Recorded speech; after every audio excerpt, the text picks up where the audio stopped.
इब्राहिम ट्रॉरे की सबसे बड़ी कमजोरी उसका परिवार था। उसके दुश्मन यह बात जानते थे। एक दिन उसकी 14 साल की बहन अमीनता वागाडोगू में मिडिल स्कूल से घर लौटते समय अचानक गायब हो गई। सुरक्षा कैमरे हैक कर लिए गए थे। गार्डों को ड्रग्स देकर बेहोश किया गया था। जब उन्होंने उसे यूरोप के सबसे अंधेरे कोने में पाया तो उन्हें न केवल मानव तस्करों से बल्कि उस सिस्टम से भी लड़ना पड़ा जिसने उनके अपने देश का शोषण किया था। और इस बार लड़ाई सिर्फ बुर्किना फासो में नहीं बल्कि पेरिस की सड़कों पर भी लड़ी जाएगी। उस दिन दोपहर 3:30 बजे तक सब कुछ सामान्य था। 14 साल की अमीनता फाउरे वागाडोगू के सबसे सुरक्षित इलाके में इमाम मलिक मिडिल स्कूल से अभी अभी निकली थी। अफ्रीका की चिलचिलाती धूप में उसके कंधे पर उसका स्कूल बैग था और उसने अपनी गणित की किताब को कसकर पकड़ रखा था। उसने मुस्कुराते हुए अपनी सहेली फातिमा से कहा, कल हमारा एक टेस्ट है। मेरा भाई हमेशा की तरह मेरी पढ़ाई में मदद करेगा। वह 15 मिनट पैदल चलकर घर जाती थी। यह एक सुरक्षित रास्ता था, जाने पहचाने चेहरे, हर दिन वही रास्ता। लेकिन अमीनता उस शाम कभी घर नहीं पहुंची। शाम 4:45 बजे राष्ट्रपति इब्राहिम ट्रॉरे की मां मरियम कांपते हाथों से फोन कर रही थीं। उन्होंने घबराकर कहा, अमीनता अभी तक घर नहीं लौटी है। वह हमेशा 4:30 बजे तक घर आ जाती है और वह मेरा फोन भी नहीं उठा रही है। इब्राहिम ट्रॉरे उस समय रक्षा मंत्री के साथ एक बैठक में थे। जब उन्होंने अपनी मां की आवाज में डर सुना तो उनका दिल बैठ गया।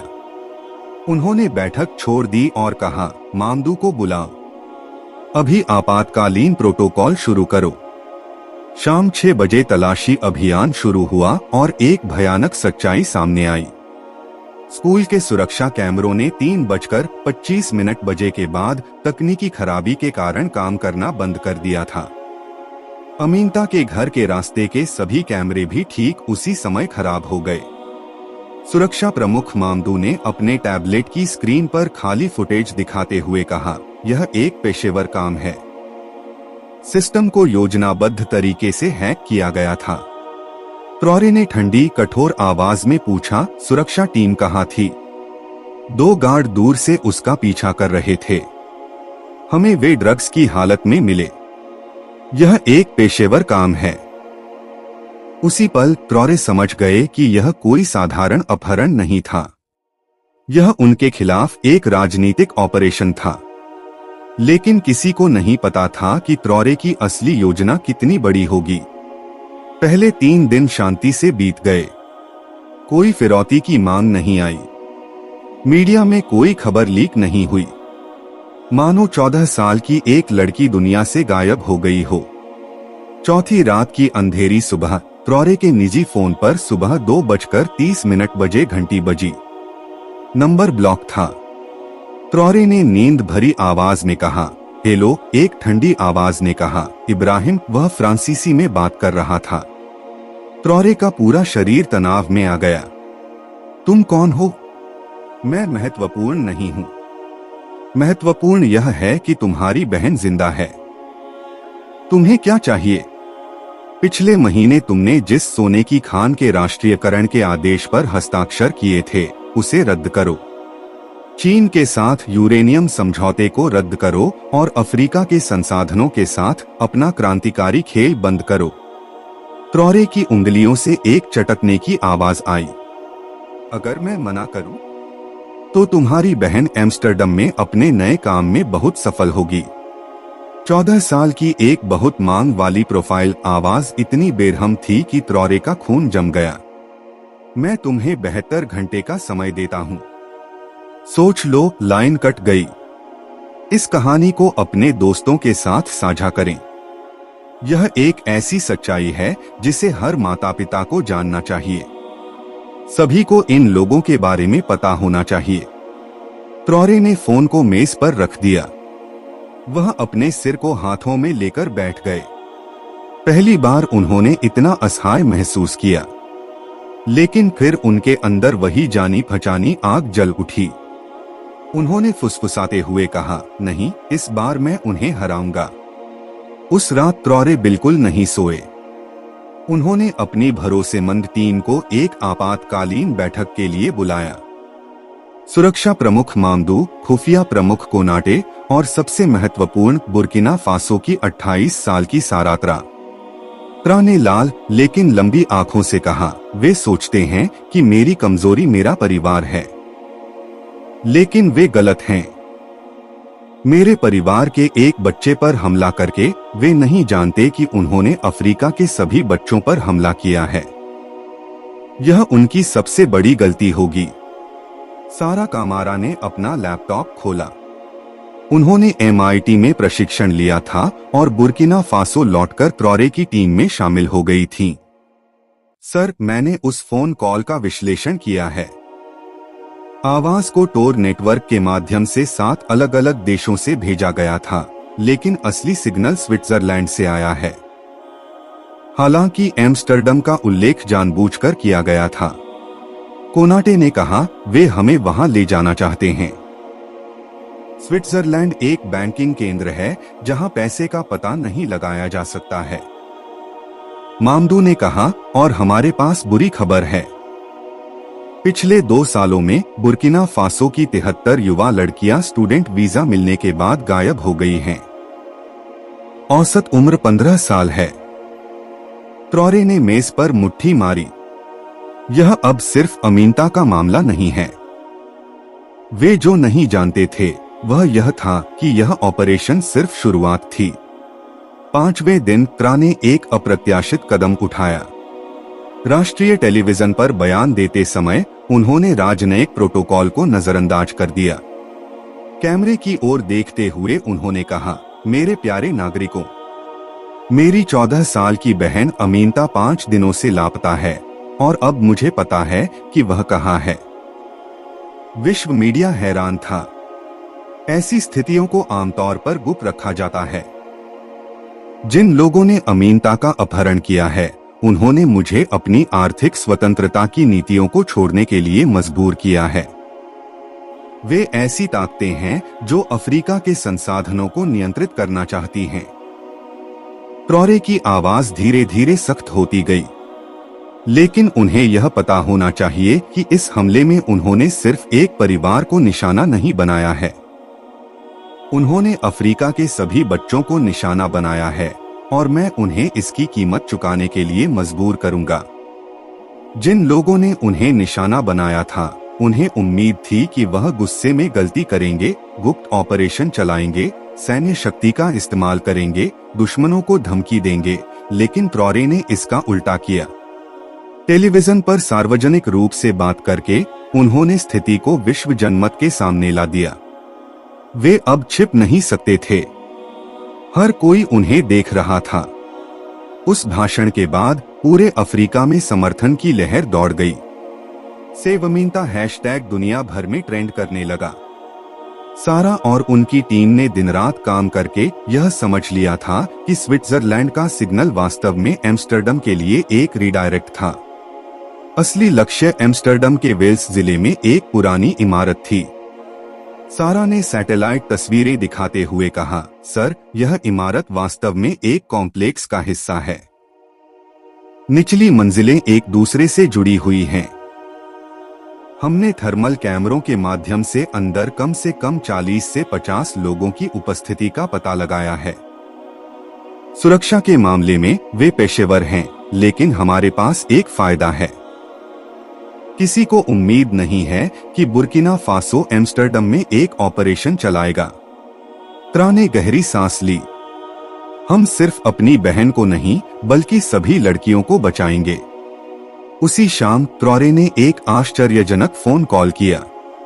उन्होंने घाना के राष्ट्रपति अकुफो-एडो को फोन किया। ट्रॉरे ने कहा, भाई, तुम्हारे पास भी लापता बच्चों की फाइलें हैं, है ना? तुम्हें क्या मतलब है, इब्राहिम? हम एम्स्टर्डम में एक ऑपरेशन चला रहे हैं। सिर्फ मैं नहीं बल्कि पूरे अफ्रीका के बच्चों के लिए। अकुफो-एडो ने चुपचाप सोचा, मैं क्या कर सकता हूं? तुम्हारी विशेष बलों के 6 लोग, गुप्त समर्थन। ठीक है। उन्होंने माली और सेनेगल के नेताओं के साथ भी यही बात की। किसी ने इनकार नहीं किया, क्योंकि यह अब सिर्फ बुर्किना फासो की समस्या नहीं थी। 48 घंटों के भीतर उन्हें जो पता चला उसने सभी को चौंका दिया। एम्स्टर्डम ऑपरेशन छठी रात को शुरू हुआ, लेकिन यह हॉलीवुड फिल्म की तरह नहीं था। यह एक सावधानीपूर्वक नियोजित खुफिया ऑपरेशन था। 4 अलग अलग अफ्रीकी देशों के 18 विशेष बल के सैनिक पर्यटक के रूप में एम्स्टर्डम आए थे। सारा कामारा और उनकी साइबर टीम ने इमारत की सुरक्षा व्यवस्था को निष्क्रिय कर दिया था। ऑपरेशन सुबह 3:20 बजे शुरू हुआ। अल्फा टीम पीछे का प्रवेश द्वार सुरक्षित, ब्रावो टीम बाजू साफ, चार्ली टीम मुख्य लक्ष्य नजर में थे। जब उस सुबह दुनिया जागी तो सब कुछ बदल गया था। एम्स्टर्डम में 47 युवा लड़कियों को बचाया गया था, 23 मानव तस्करों को पकड़ा गया था और सारा कामारा द्वारा प्राप्त किए गए दस्तावेजों ने ऑपरेशन के पीछे की असली ताकतों पर प्रकाश डाला था। ट्रॉरे हवाई अड्डे पर अमीनता से मिले। 14 साल की लड़की अपने भाई की बाहों में सिसक रही थी। अमीनता ने फुसफुसाते हुए कहा, मैं डर गई थी बड़े भाई, लेकिन मुझे पता था कि तुम आओगे। ट्रॉरे ने कहा, मैं तुम्हें फिर कभी अकेला नहीं छोड़ूंगा। लेकिन यह सिर्फ एक व्यक्तिगत मिलन नहीं था। विश्व मीडिया सब कुछ देख रहा था। ट्रॉरे ने अमीनता का हाथ पकड़ा और कैमरों के सामने कहा, मैंने सिर्फ अपनी बहन को नहीं बचाया है, मैंने 47 परिवारों के बच्चों को भी बचाया है और मैंने दुनिया को दिखाया है कि जो लोग अफ्रीका के बच्चों को छूते हैं उन्हें जवाबदेह ठहराया जाएगा। उन्होंने हाथों में दस्तावेज दिखाते हुए कहा, इस ऑपरेशन में हमें जो दस्तावेज मिले हैं वे फंडिंग करती हैं, कौन से बैंक पैसे को धोते हैं, कौन से नेटवर्क सुरक्षा प्रदान करते हैं। ऑपरेशन के बाद यूरोप में एक बड़ा घोटाला हुआ। नीदरलैंड में मानव तस्करी की जांच शुरू हुई। फ्रांस और बेल्जियम में इस्तीफे का विवाद उठा। लेकिन ट्रॉरे का असली लक्ष्य और भी बड़ा था। अफ्रीकी संघ के शिखर सम्मेलन में उन्होंने कहा, इस ऑपरेशन के माध्यम से हमने सिर्फ अपने बच्चों को नहीं बचाया है, हमने दुनिया को दिखाया है कि अफ्रीका का शोषण कैसे होता है। वे हमारे बच्चों को चुराते हैं क्योंकि वे हमारे संसाधनों को भी चुराना चाहते हैं। उसी शिखर सम्मेलन से अफ्रीकी बाल संरक्षण समझौता निकला। 32 देशों ने इस पर हस्ताक्षर किए थे। 3 महीने बाद अमीनता सामान्य हो गई। वह स्कूल गई, दोस्तों के साथ खेली, लेकिन वह अब एक साधारण बच्ची नहीं थी। वह अफ्रीका के प्रतिरोध का प्रतीक बन गई थी। अमीनता ने एक साक्षात्कार में कहा, लोग मुझे बची हुई लड़की कहते हैं, लेकिन मैं सिर्फ बची नहीं हूँ, मैं सुरक्षित हूँ क्योंकि मेरे भाई ने पूरे अफ्रीका को मेरा परिवार बना दिया है। 6 महीने बाद लापता बच्चों को खोजने और मानव तस्करी को रोकने के लिए अमीनता फाउंडेशन की स्थापना हुई। 54 अफ्रीकी देशों ने इसका समर्थन किया था। 1 साल बाद ट्रॉरे ने संयुक्त राष्ट्र में बात की, हम एक ऐसी दुनिया बना रहे हैं जहां जो लोग हमारे बच्चों को छूते हैं उन्हें जवाबदेह ठहराया जाएगा। आज अमीनता 16 साल की है। वह गणित पढ़ती है और MIT जाने का सपना देखती है, लेकिन वह भविष्य का प्रतिनिधित्व भी करती है, क्योंकि कभी कभी सबसे अंधेरे क्षण ही सबसे उज्जवल परिवर्तन को जन्म देते हैं। उसके दुश्मनों ने ट्रॉरे की सबसे बड़ी ताकत को जगा दिया था, जिसे वे उसकी कमजोरी मानते थे। एक अफ्रीकी पिता का अपने बच्चे की सुरक्षा के लिए दृढ़ संकल्प, और उस ताकत ने पूरे महाद्वीप को बदल दिया था। यह सिर्फ एक बहन को बचाने की कहानी नहीं थी, यह एक महाद्वीप के जागरण की कहानी थी। जब एक भाई ने अपनी बहन के लिए लड़ना शुरू किया तो पूरे अफ्रीका ने अपनी बेटियों के लिए आवाज उठाई। यह साबित हो गया था कि अफ्रीका अब चुप नहीं बैठेगा। अब कोई भी उनकी बेटियों को छूने की कोशिश करेगा तो उसे पूरी दुनिया के सामने जवाब देना होगा। अगर इस कहानी ने आपके दिल को छुआ है तो इसे जरूर साझा करें। लाइक करें, टिप्पणी करें और सब्सक्राइब करना न भूलें ताकि आप अगली सच्ची और प्रेरक कहानियों को कभी न चुकें।